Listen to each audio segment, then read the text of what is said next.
நம்ம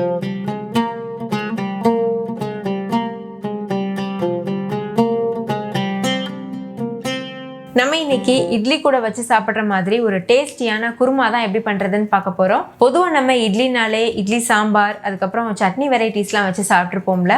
இந்த இட்லி குருமா ட்ரை பண்ணி பாருங்கள், ரொம்பவே டேஸ்டியாக இருக்கும். நல்ல ஒரு டிஃப்ரெண்ட்டாக சாப்பிட்ட ஃபீல் இருக்கும். ஸோ கண்டிப்பாக ட்ரை பண்ணி பாருங்கள். ஹாய் ஃப்ரெண்ட்ஸ், வணக்கம். என் பேர் Abhi. Welcome to Indian recipes Tamil. வீடியோக்குள்ளே போகிறதுக்கு முன்னாடி நம்ம சேனல் இந்தியன் ரெசிபீஸ் தமிழை சப்ஸ்கிரைப் பண்ணிக்கோங்க. கூடவே இருக்க பெல் சிம்பலையும் கிளிக் பண்ணிக்கோங்க.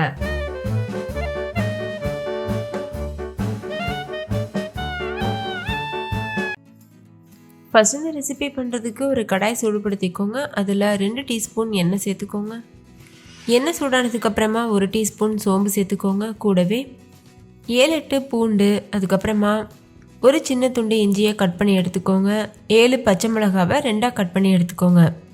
இது எல்லாத்தையும் எண்ணெயில் சேர்த்துருங்க.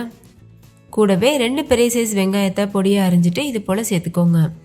இது கூடவே உப்பு சேர்த்து வதக்கிக்கோங்க. நீங்கள் உங்கள் காரத்திற்கு தகுந்த மாதிரி பச்சை மிளகாவோட அளவை அதிகமாகவோ குறைவாகவோ சேர்த்துக்கலாம். வெங்காயத்தோட கலர் சேஞ்ச் ஆகிறது வரைக்கும் இதை நல்லா வதக்கிடுங்க. ஸ்டவ் லோ ஃப்ளேம்லேயே இருக்கட்டும். நான் வதக்கிறதுக்கு இரும்பு கடாய் பயன்படுத்தியிருக்கேன். நீங்கள் நார்மல் கடாய் கூட யூஸ் பண்ணலாம். ஓரளவு வதங்கினதுக்கப்புறமா 4-5 முந்திரி பருப்பு, 1 டீஸ்பூன் கசகசா சேர்த்துக்கோங்க. கூடவே 1/4 கப் அளவுக்கு கட் பண்ணின தேங்காய் சேர்த்துக்கோங்க. நீங்கள் கசகசாக்கு பதிலாக ஒரு கைப்பிடி அளவு பொட்டுக்கடலை கூட சேர்த்துக்கலாம். இதெல்லாத்தையும் சேர்த்து நல்லா வதக்கிக்கோங்க. ஒரு 2 நிமிஷத்துக்கு வதக்கினா போதும். இப்போ பாருங்கள், இதெல்லாம் நல்லா வதங்கிருச்சு. இந்த ஸ்டேஜில் ஸ்டவ் ஆஃப் பண்ணிவிட்டு முழுமையாக ஆற வச்சுருங்க. நீங்கள் தேங்காவை துருவி கூட சேர்த்துக்கலாம், இல்லை இந்த மாதிரி கட் பண்ணி கூட சேர்த்துக்கலாம். ஆறுனதுக்கப்புறமா மிக்ஸி ஜாருக்கு மாற்றிட்டு இது கூடவே 3 ஏலக்காய் சேர்த்துக்கோங்க. 1 பட்டை சேர்த்துக்கோங்க. கூடவே 3 கிராம்பு சேர்த்துக்கோங்க. சேர்த்துட்டு தேவையான அளவு தண்ணி சேர்த்து ஃபைன் பேஸ்ட்டாக அரைச்சிக்கோங்க. எந்தளவு முடியுமோ அந்தளவுக்கு ஃபைன் பேஸ்ட்டாக அரைச்சிட்டு இது ஒரு உரமாக வச்சுருங்க. அடுத்து ஒரு குக்கர் சூடுபடுத்திக்கோங்க. அதில் 2 டேபிள் ஸ்பூன் எண்ணெய் சேர்த்துக்கோங்க. நான் கடலெண்ணெய் யூஸ் பண்ணியிருக்கேன், நீங்கள் எந்த எண்ணெய் வேணாலும் யூஸ் பண்ணிக்கலாம். எண்ணெய் நல்லா சூடானதுக்கப்புறமா 1 டீஸ்பூன் சோம்பு, 1 பிரிஞ்சி இலை, 2 துண்டு பட்டை சேர்த்துக்கோங்க. தாளிதம் பொரிஞ்சதுக்கப்புறமா 3 பெரிய சைஸ் தக்காளியை இது போல் கட் பண்ணிவிட்டு சேர்த்துக்கோங்க. சேர்த்துட்டு தக்காளி முழுமையாக சாஃப்ட் ஆகிற வரைக்கும் வதக்கிக்கோங்க. இப்போ பாருங்கள், தக்காளி நல்லா சாஃப்டாக வதங்கி வந்திருக்கு. இந்த ஸ்டேஜில் இது கூட 1/4 டீஸ்பூன் மஞ்சள் தூள், 1 டீஸ்பூன் மிளகாத்தூள் சேர்த்துக்கோங்க.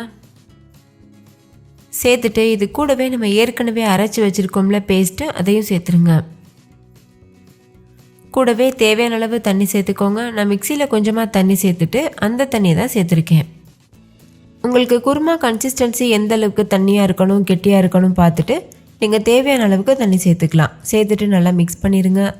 இந்த ஸ்டேஜில் தேவைப்பட்டதுன்னா கொஞ்சமாக நீங்கள் உப்பு சேர்த்துக்கலாம். நல்லா கலந்ததுக்கப்புறமா குக்கர் மூடி போட்டு மூடிட்டு ஹை ஃப்ளேமில் வச்சு ஒரு விசில் வச்சு எடுத்துக்கோங்க. போதும். விசில் வந்ததுக்கப்புறமா ஸ்டவ் ஆஃப் பண்ணிவிட்டு ப்ரெஷர் தானாக ரிலீஸ் ஆனதுக்கப்புறமா ஓப்பன் பண்ணி பாருங்கள். அவ்வளோதான், குருமா சூப்பராக தயாராகிருச்சு. ஃபைனலாக இதில் கொஞ்சமாக கொத்தமல்லி எல்லாம் தூவிட்டு ஹை ஃப்ளேமில் வச்சு ஒரு 5 நிமிஷத்துக்கு கொதிக்க வச்சுட்டு அதுக்கப்புறமா நம்ம சர்வ் பண்ணிடலாம்.